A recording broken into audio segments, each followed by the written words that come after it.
بسم اللہ الرحمن الرحیم۔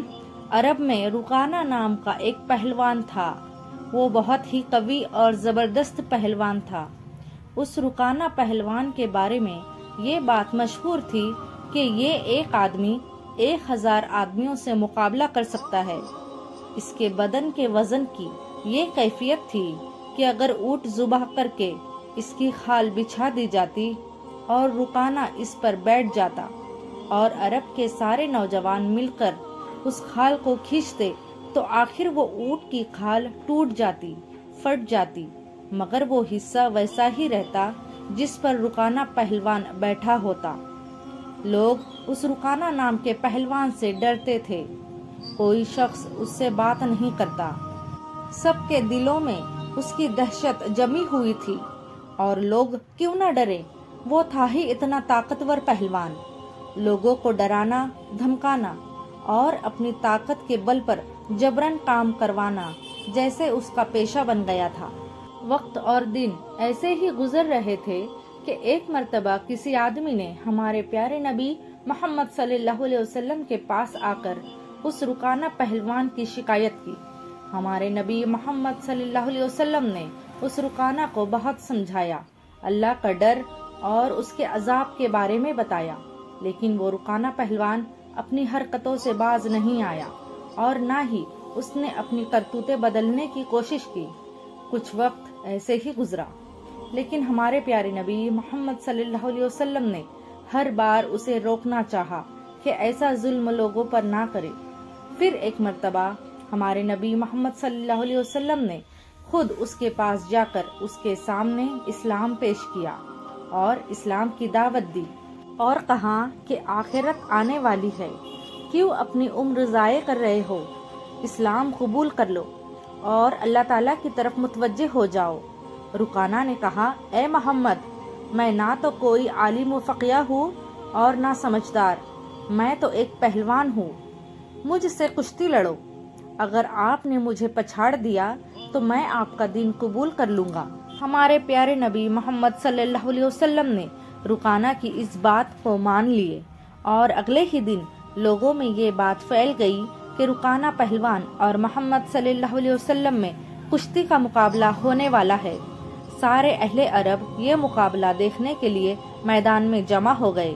رکانہ پہلوان اپنی تیاری سے کشتی لڑنے آ گیا اور ہمارے نبی محمد صلی اللہ علیہ وسلم نے بھی بسم اللہ پڑھ لیے۔ اب میدان میں ہمارے نبی محمد صلی اللہ علیہ وسلم اور رکانہ پہلوان کشتی لڑ رہے تھے۔ پھر کیا ہوا آپ سن کر حیران رہ جاؤں گے۔ ایک دو داؤ پیچ کے بعد ہی ہمارے نبی محمد صلی اللہ علیہ وسلم نے اس کی کمر میں ہاتھ رکھا اور ایک ہاتھ سے اس طرح اٹھایا جیسے کوئی چڑیا کو اٹھاتا ہے، اور آہستہ سے زمین پر رکھ کر چھاتی پر بیٹھ گئے اور فرمایا، رکانہ اب کہو۔ مگر رکانہ کو یقین نہیں آیا کہ میں پچھڑ گیا ہوں، کیونکہ کسی نے آج تک اسے پچھاڑا ہی نہیں تھا، اور حضور اکرم صلی اللہ علیہ وسلم نے اس طرح پچھاڑا کہ اتنے وزنی انسان کو ایک ہاتھ سے اٹھا کر نچایا اور آہستہ سے رکھ دیے۔ اس نے کہا کہ کیا میں پچھڑ گیا ہوں؟ مجھے تو یقین نہیں آ رہا، ایک دفعہ اور کشتی لڑو۔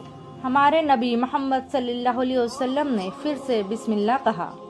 پھر آپ نے ایک دو داؤ پیچ کے بعد کمر میں ہاتھ رکھ کر اٹھا کر نچا دیا اور آہستہ سے زمین پر رکھ دیے۔ فرمایا، اب بتاؤ، یہی شرط تو ٹھہری تھی کہ اگر تم پچھڑ گئے تو اسلام قبول کر لو گے۔ اس نے کہا کہ محمد، یہ تو آپ کے بدن کی قوت و طاقت تو ہے نہیں کہ مجھے چڑیا کی طرح اٹھا کر نچا دو، معلوم ہوتا ہے کہ آپ کے اندر کوئی چیز ہے۔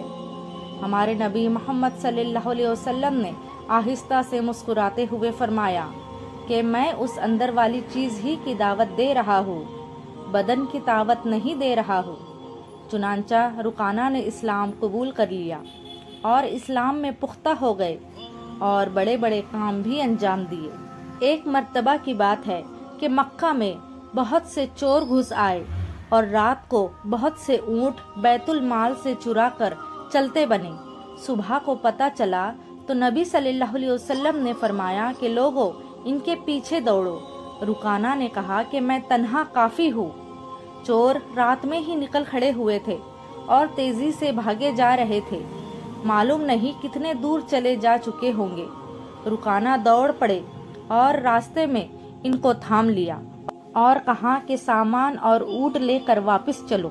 چنانچہ ان کو پکڑ کر لائے اور ہمارے نبی محمد صلی اللہ علیہ وسلم نے ان کو سزا دی۔ کہنے کا مقصد یہ ہے کہ بہت لوگوں کے دل میں حق آ جاتا ہے اگر تعصب نہ ہو، اور واقعی حق طلبی ہے تو حق ضرور کھل جاتا ہے۔ ویڈیو کو لائک اور سبسکرائب کر دے۔